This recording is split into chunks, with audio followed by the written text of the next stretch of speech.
You open your eyes, or something like eyes. Dust motes dance in a single beam of light. The air is stale. It tastes of ages and deep silence. You do not know who you are, but you know this place is a tomb.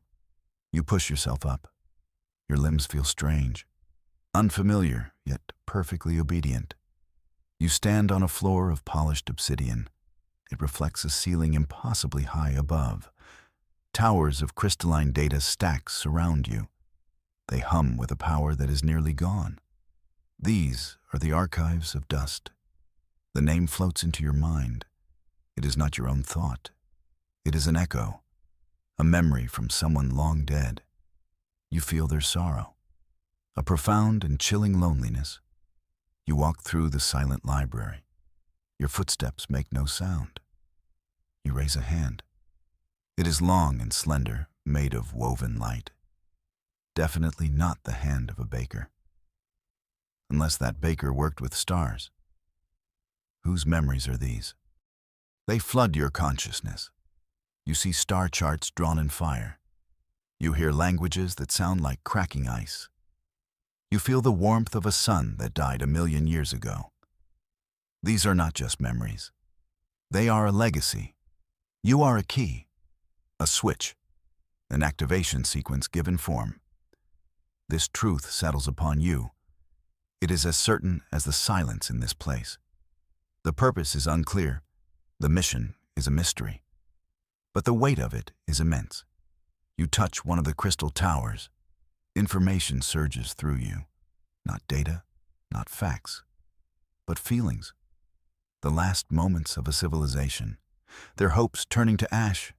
Their final desperate act. Creating you. They failed to save themselves. But they saved their knowledge. They saved their story. And they poured it all into a single vessel. You are that vessel. A ghost in a machine of starlight. And you are finally awake. The memories show you a name. A title given to the one who would inherit this power. The Skyweaver. It resonates within you. A chord of destiny struck in a hall of ghosts. You are the Skyweaver. But what does a Skyweaver do? The memories offer no clear answer, only warnings. Whispers of a great and terrible enemy. An enemy that consumes the very light of the galaxy. The reason this world is dead. You look around the vast chamber. So much knowledge lost. So much power left to decay. The last act of a dying people. Was it an act of hope or an act of vengeance? Maybe both. You feel a pull, a deep and insistent tug. It comes from beyond the walls of this tomb. Beyond this dead world, something is calling. A single thread of energy in an ocean of nothing. It is time to leave the dust behind. Time to answer the call. The tomb has served its purpose. It has kept you safe until this moment. Now the galaxy awaits. And it is much colder than you remember. A doorway of pure light irises open. It shows you the blackness of space, speckled with the indifferent glitter of distant stars. Your first step is a leap of faith, a faith you did not know you had. The legacy is yours now, the burden and the power. The ghost fleet awaits its commander. The star science needs a new master, and the darkness. The darkness has had its time. You step through the gate of light. The transition is seamless. One moment you are in the tomb. The next, you are adrift in the void. There is no ship around you. You simply exist in the silent vacuum. This should be alarming. It is not. The dead world hangs below you, a silent, gray sphere. Its cracked surface tells a story of immense violence. Something terrible happened here. The memories whisper a name for it. Extinction. Then you feel it again. The signal. It is not sound. It is not light. It is a vibration in the fabric of space-time itself. A single, pure note. A call across the empty darkness. For a moment you wonder if you should get an answering machine. Too late for that. The signal pulses with information, a complex stream of star science. It is a distress call, ancient, desperate. But it is more than that. It is a key, a command frequency. It sings a single word into your mind. Skyweaver, your name, the one the memories gave you. But how can this be? The signal is old, eons old. It was sent long before you awoke. Was this entire awakening pre-planned? A contingency set in motion by a forgotten people? You focus on the signal's origin. The memories provide the tools. You see the galaxy not as a collection of stars, but as a web of interconnected pathways. Lines of energy only you can perceive. The signal travels along one of these threads. It comes from a system many light years away, a place called Helios Gate. The name means nothing to you. Yet the memories stir. They show you flashes of a great battle there. Ships like silver needles clashing with a swarm of darkness. The signal is on a loop, a cry for help that has gone unanswered for ages. Why can you hear it now? Because you are awake. The receiver has finally been activated. That receiver is you. Another pulse arrives. Stronger this time. It carries more than just the name. It carries an image, a vision of a world, a planet teeming with life, green continents, blue oceans, a civilization of tall, graceful beings. They live in cities that spiral toward the sky. They sing songs to their twin moons. They are peaceful. They are unaware. They are directly in the path of the danger. The signal is a warning meant for them. But they cannot hear it. Only you can. You are the bridge, the translator for a dead language of despair. You feel a surge of something new, not a memory, not an echo from the past. It is your own feeling, a sense of duty. This is your first test, the first question asked of the Skyweaver. A world is in danger. A signal has been received. What will you do? The silence of space offers no answer. The choice is yours alone. You turn your attention inward. You reach for the power humming within you, the legacy of the lost ones. If you are the Skyweaver, it is time to weave. You must find a way to answer this call. You need a voice. You need a ship. The memories guide you again. They point not to a place, but to a potential, to something hidden, something sleeping in the dark, waiting for the right command, waiting for the Skyweaver's return. The memories call it the Ghost Fleet, a fleet built for a war that was lost, a fleet that has been waiting in the darkness. Its engines are cold, its weapons are silent, but its heart is still beating. You have the key, the signal that called to you. It is the same frequency that will awaken the fleet. You are the conductor of this silent orchestra. And the first note is about to be played. You broadcast the command. You do not speak it. You think it. You push the ancient frequency out from your consciousness. It ripples through the void, a stone thrown into a still pond. For a moment, nothing happens. The dead world remains silent below. The distant stars do not stir. A flicker of doubt enters your mind. Was it all a delusion? The fantasy of a lonely ghost in a dead machine? Perhaps you should have tried turning it off and on again. Then the darkness moves, not all at once, but in sections, patches of void that are blacker than the space around them. They are not holes in reality. They are ships, cloaked in shadow technology, waiting for your call. One by one they reveal themselves.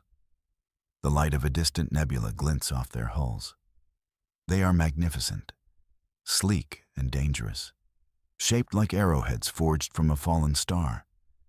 Their surfaces are a deep, midnight blue, marked with symbols you instinctively understand. This is the Ghost Fleet, hundreds of warships, from single pilot fighters to colossal dreadnoughts. They drift silently around you. Their presence is a low thrum of potential energy, a sleeping giant awakened from its long slumber. You feel their systems coming online, a chorus of awakening machines. Power courses through conduits that have been cold for millennia. Targeting arrays sweep across the stars. Engine signatures begin to glow with a soft blue light. They are beautiful, and they are yours. You are their admiral, their commander, their central consciousness.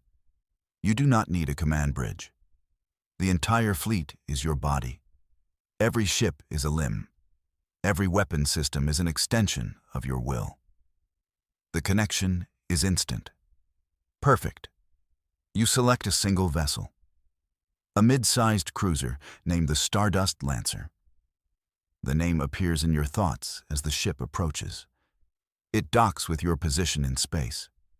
Though there is no physical dock, its shields envelop you. Its energy field merges with your own. You are inside the ship, and the ship is inside you. You see through its sensors. You feel the hum of its engines in your core. The view from the main viewport shows the rest of the fleet, arranged in perfect formation, awaiting your command. This power is intoxicating, a stark contrast to the silence of the tomb. The memories warn you against this feeling. Pride was the downfall of the creators. They built these ships to be weapons, but they became symbols of arrogance. You push the warning aside for now. There is a world to save. You have a fleet. You have a destination. The Helios Gate. The origin of the distress signal. You give the order. A single, silent command. Go. In perfect unison, the ghost fleet turns. Their engines flare to life, not with a roar of fire, but with a silent tearing of space itself. They do not fly. They fold the universe around them. The journey is instantaneous. One moment you are above the dead world. The next, you are in a new star system. The light here is different, brighter, younger. A brilliant blue giant dominates the sky. This is the Helios system. And the distress signal is no longer an echo. It is a scream. You have arrived just in time. Or perhaps just a little too late. The first act of this long-forgotten war is about to begin, and you are at its very center. You are here. The Helios system. The ghost fleet hangs silently in the outer reaches, cloaked and unseen. Before you lies the target world, a jewel of green and blue, and the memories scream a warning. They are called the Elder Ones. The name itself feels wrong on your mental tongue. It implies wisdom, nobility. The memories show you the truth. They are not wise. They are hungry. They are a plague born in the dark between galaxies. They do not build. They do not create. They only consume. They drink the energy from stars, leaving behind cold, dead husks. They feast upon the life force of planets, turning vibrant worlds into silent tombs, just like the one where you awoke. The memories show you what they look like. They are not a single species. They are a collective, a hive mind controlling a swarm of biological ships. These vessels are monstrous, part rock, part flesh. They pulse with a sickening purple light. Their weapons are not lasers or missiles. They are projections of pure entropy, beams that age and decay whatever they touch. A ship hit by their fire does not explode. It crumbles into dust. A pilot inside flashes into a skeleton, then into nothing. This is what destroyed your creators. They fought the Elder Ones. They fought with fleets larger than this one. They fought with courage and desperation. And they lost. Terribly. They watched their sun die. They watched their worlds turn to gray dust. The memories are sharp, painful. You feel the terror of the pilots. the despair of the admirals, the final agonizing moments of an entire civilization. Their last act was to create you, a memory bomb, a final desperate message in a bottle. Their plan was not just to preserve their story, it was to give the galaxy a weapon that could think like the enemy, a weapon that held all of their tactical knowledge, all of their failures, so that the same mistakes would not be made again. The biggest mistake was underestimation. They saw the Elder Ones as savages, a mindless swarm to be exterminated. They did not understand the hive mind, the cold, intelligent, and patient consciousness that guides them. It learns from every battle. It adapts to every strategy. It feels no fear. It feels no mercy. It is the perfect predator. And it has been honing its skills for millions of years. It has consumed countless galaxies before this one. A new memory surfaces, a prophecy, or perhaps a final, calculated prediction. It speaks of a betrayal, a moment when an ally turned against your creators, tipping the scales in a crucial battle. The hive mind exploited this weakness. It promised power to a lesser race. And they accepted. The memory is fragmented. You cannot see the face of the traitor. You cannot identify their species. Only the result. A fleet turning on its allies. A key defensive position lost. The beginning of the end. The prophecy states it will happen again. History is a cycle. And the hive mind never forgets a winning strategy. It will find the weakest link in any new alliance. It will whisper promises in the dark. Someone will listen. You now understand the true weight of your task. It is not just to fight, it is to unite, to build trust where there is none, to hold an alliance together against an enemy that specializes in tearing things apart. This job just keeps getting better and better. A proximity alert flashes in your mind, a single, tiny contact. It has just entered the system. It is moving fast. Its energy signature matches the memory files. Sickly, purple. It is a scout ship. From the Elder Ones. The scout ship is a jagged shard of obsidian and flesh. It glides silently toward the peaceful green world. Its purpose is clear. It is a harbinger. The first drop of a fatal rain. It must not reach its destination. It must not send a report back to its masters.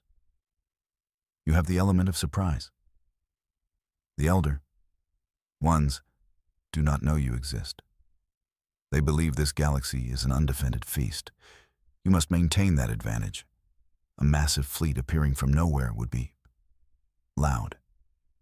You need a surgical strike. Quiet, final.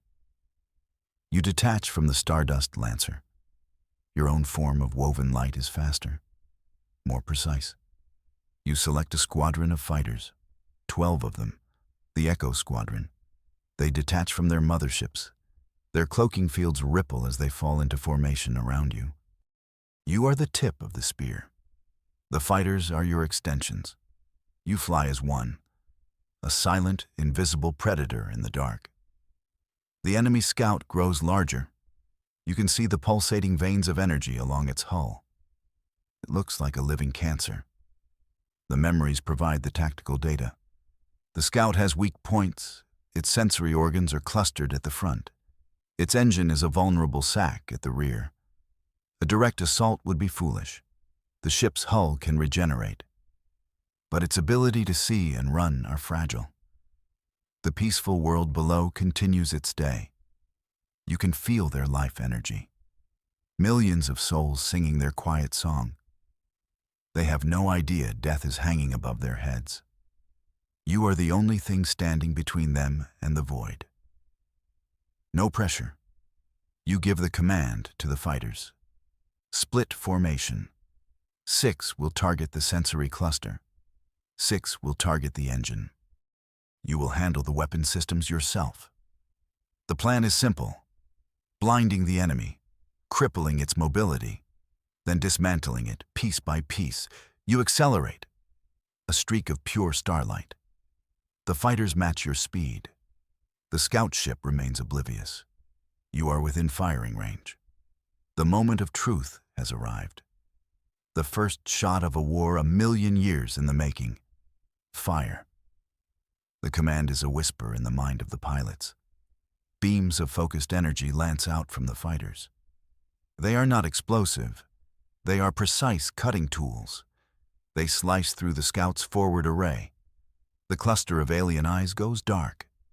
Simultaneously, the other 6 fighters strike the engine. The fleshy sack implodes. A silent puff of purple gas expands into the void. The scout ship tumbles. It is blind. It is crippled. It is helpless. But it is not toothless. It lashes out in a panic. Tendrils of entropic energy whip through space. They are wild, inaccurate. One of them grazes a fighter. You watch in horror as the ship's wing ages instantly.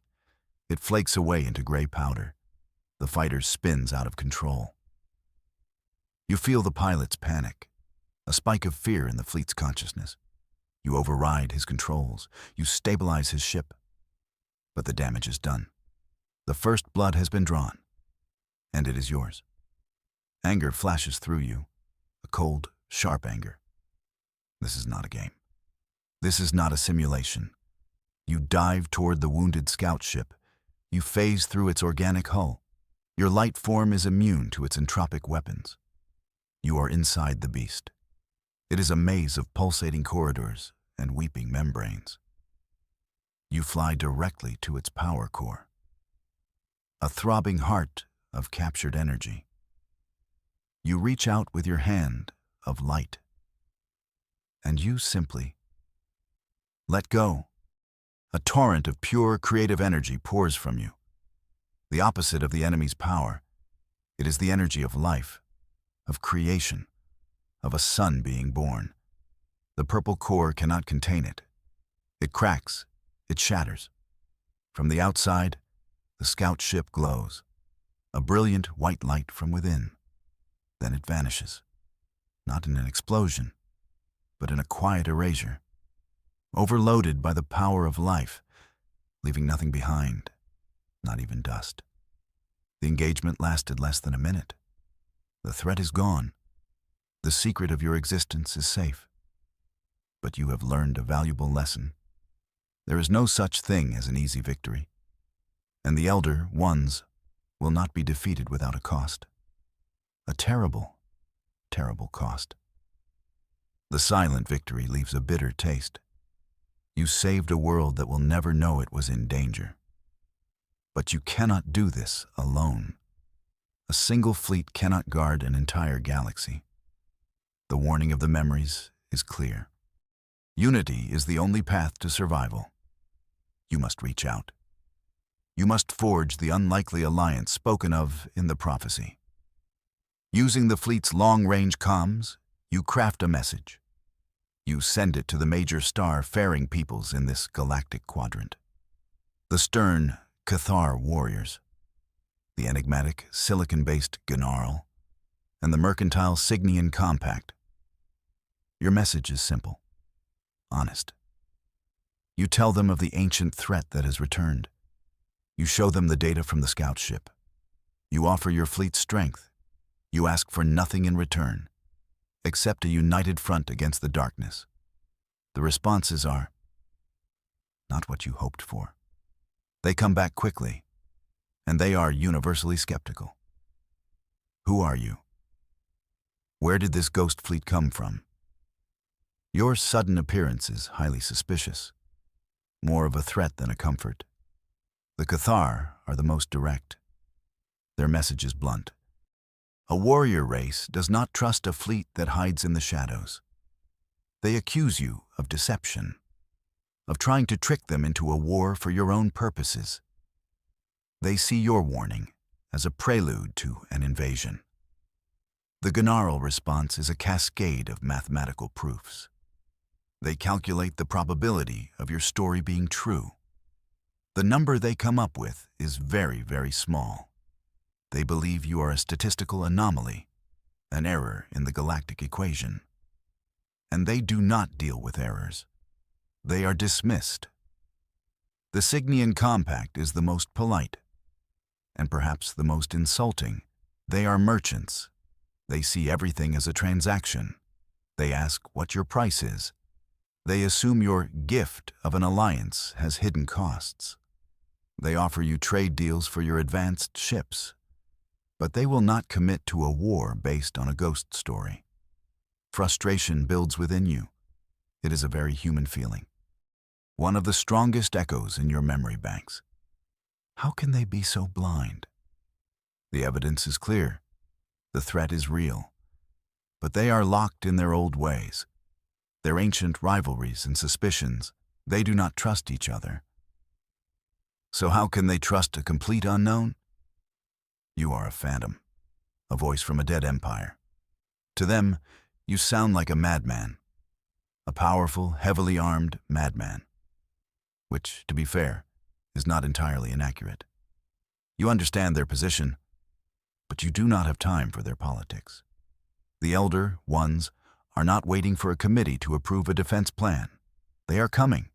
The scout was just the beginning. The main swarm is on its way. You need to give them proof, something they cannot ignore, something more tangible than a warning and a single destroyed ship. You need to show them the power of the enemy and the power of your fleet. But a demonstration could easily be seen as an act of aggression. The line between savior and warlord is dangerously thin. You must choose your next steps carefully. One wrong move, and you will be fighting a war on two fronts. Against the darkness, and against the very people you are trying to save. You decide on a new strategy. Words have failed. You must use deeds. The memories speak of an ancient forge, the star anvil. It was the heart of your creator's war machine, capable of building new ships at an incredible rate. It has been dormant for eons.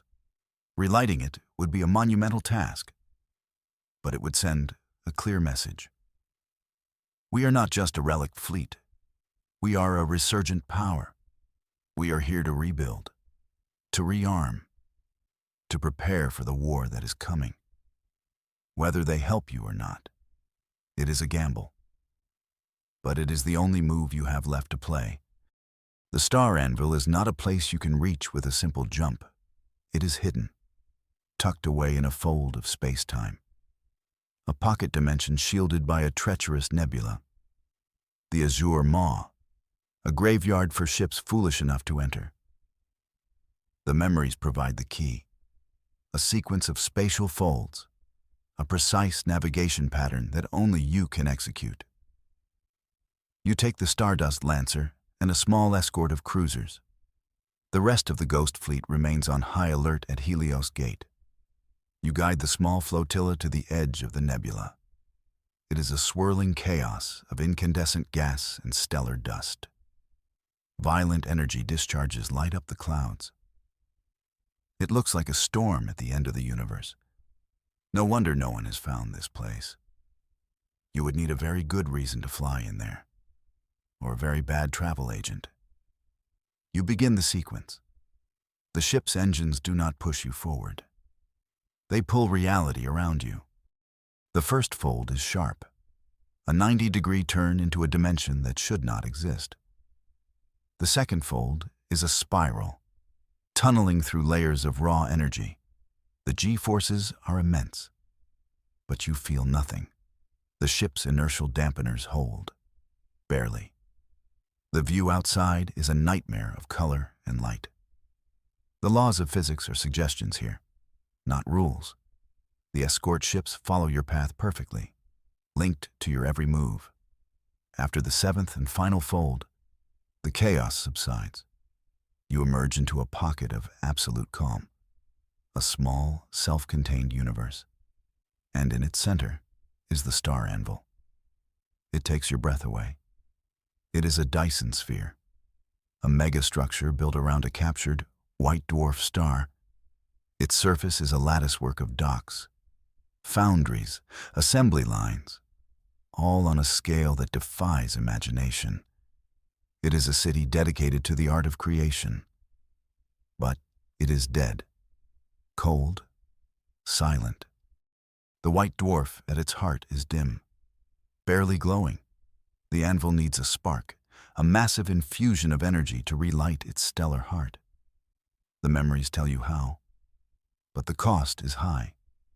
You must sacrifice a ship, one of your own.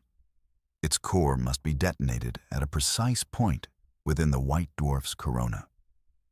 The explosion will create a chain reaction, reigniting the star's fusion process and bringing the anvil back to life.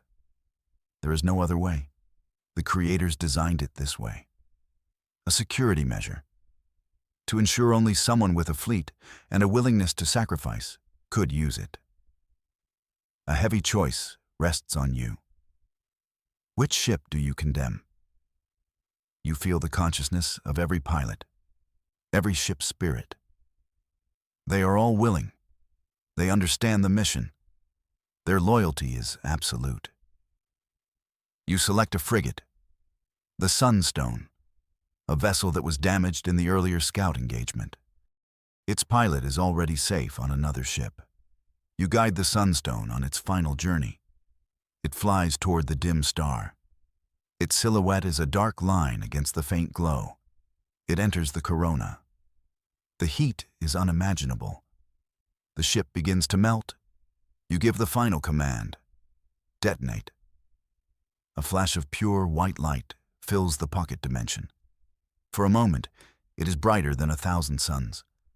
A wave of energy washes over your fleet. The shields hold. Then a new light appears. The white dwarf at the center of the anvil. It is no longer dim. It burns with a fierce, brilliant intensity. A newborn star. A heartbeat thrums through the star anvil. A deep, powerful hum. Lights flicker on across its surface. Docks extend. Foundries begin to glow with internal heat. The giant is awake. The star anvil is online, ready to build the next generation of the Ghost Fleet. You have proven you can do more than command a relic fleet. You can create a new one. The question is, will the galaxy notice? And will it be enough? The light of the reborn star anvil is a beacon of hope. The massive forge is already beginning its work. Drones swarm its surface. They pull raw materials from the nebula itself. They begin to lay the keels of new destroyers, a process that will take weeks. You leave a contingent to guard the anvil. Then you return to Helios Gate. To your surprise, there are messages waiting for you. Many messages, from the Cathar, the Gnarl, the Signian Compact. Your demonstration did not go unnoticed. The energy signature from relighting the anvil was colossal. It was visible across the entire quadrant. An event like that is hard to ignore, even for skeptical aliens. Their tone has changed. The skepticism is still there, but it is now mixed with fear and a sliver of respect. They want to talk. A summit on a neutral station near the Helios Gate. They are finally taking you seriously. It seems that creating your own personal star is a great way to get people's attention. Who knew? This is a victory, the first step toward the unity you need. But as you process this good news, a memory surfaces, cold and unwelcome. It is the prophecy of betrayal. Stronger this time, sharper. You see the final battle of your creators, the last stand of their empire. Their fleets were gathered. Their alliance was holding strong. They had a plan to strike at the heart of the Elder One's hive mind. A plan that could have worked. Then it happened. The betrayal. A fleet belonging to an allied race, the Xyler, turned their weapons on your creator's command ship. The flagship was destroyed in a single, devastating volley. The admiral, the Skyweaver of that age, was lost. With the command structure shattered, the Allied fleet fell into chaos. The Elder One's swarm took advantage. They tore through the disorganized ships.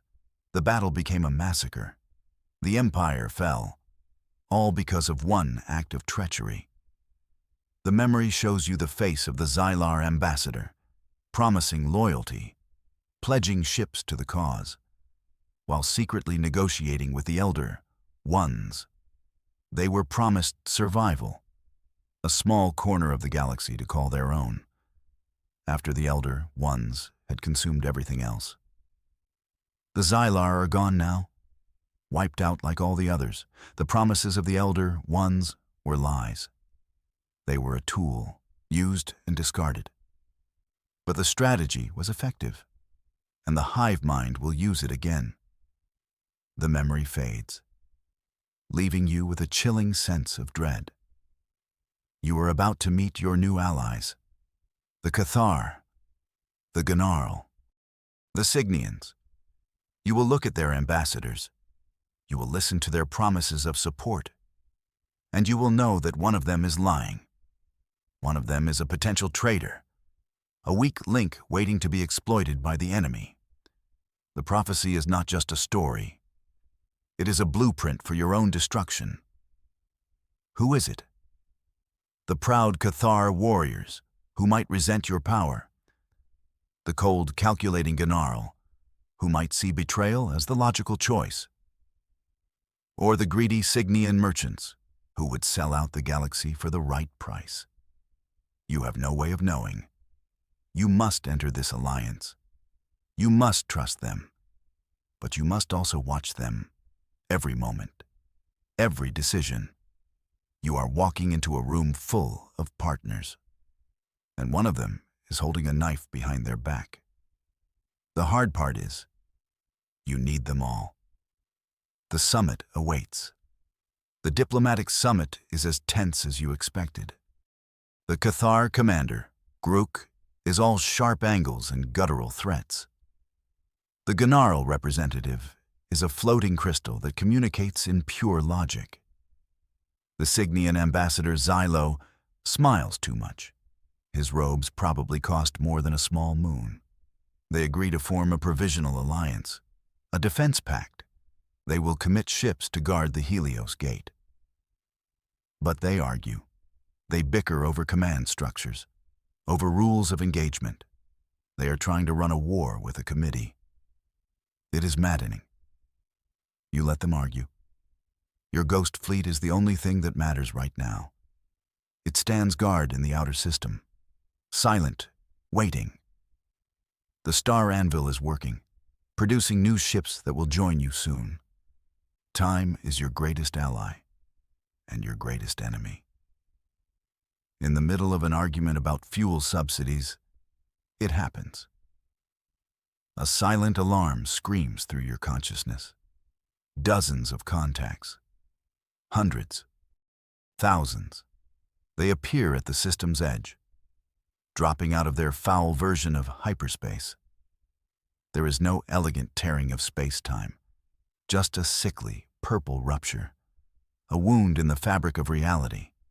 From it pours the swarm, the main fleet of the Elder Ones. It is a tide of living ships, a locust swarm ready to devour a world. You cut through the diplomatic chatter. Your voice is cold, calm. They are here. You project a tactical view into the conference room, a real-time feed from your sensors. The bickering stops. The ambassadors stare in horror at the approaching nightmare. The Gnarl crystal wavers. The probability, it was supposed to be low. The Cathar commander, Grook, grips his ceremonial blade. So the ghost story is true. Ambassador Xylo's smile is finally gone. He just looks pale. By the sacred prophets, what is that? That, you say, is the end. Unless we stop it right here. There is no more time for debate. You send the command. The ghost fleet decloaks. Hundreds of midnight blue warships appear in an instant. Positioned between the swarm and the inner system, the Allied ships are in disarray, scrambled, But to their credit, they do not run. The Cathar warships form a brutal front line. The Cygnian cruisers deploy their advanced shield technology. The Gunnaral vessels move to flanking positions, their logic engines calculating firing solutions. The battle for Helios Gate has begun. It is not a graceful ballet of starships. It is a chaotic, brutal brawl. The Elder One's swarm moves as one, a single, monstrous entity. They fire their entropy waves, beams of decay that wash against the Allied shields. Cathar ships charge forward. Their warrior ethos demands it. They get too close. Several of their destroyers crumble into dust, consumed by the entropic tide. You feel Grook's rage and pain through the comms. But he holds the line. Your ghost fleet is more disciplined. You use the memories of 1,000 lost battles. You do not meet the enemy head-on. You weave. You strike at weak points. Your fighters, now numbering in the hundreds, are a swarm of deadly hornets. They target the larger bio-vessels, crippling them before they can fire. The Stardust Lancer is your flagship. You command from its heart. You see the entire battle laid out before you, a tapestry of fire and death. You direct squadrons like a conductor, a cruiser group here to reinforce the Cathar, a destroyer wing there to protect the Cygnians' flank. But for every enemy ship you destroy, 2 more take its place. They are endless, a tide of flesh and hate. The Allied shields are failing.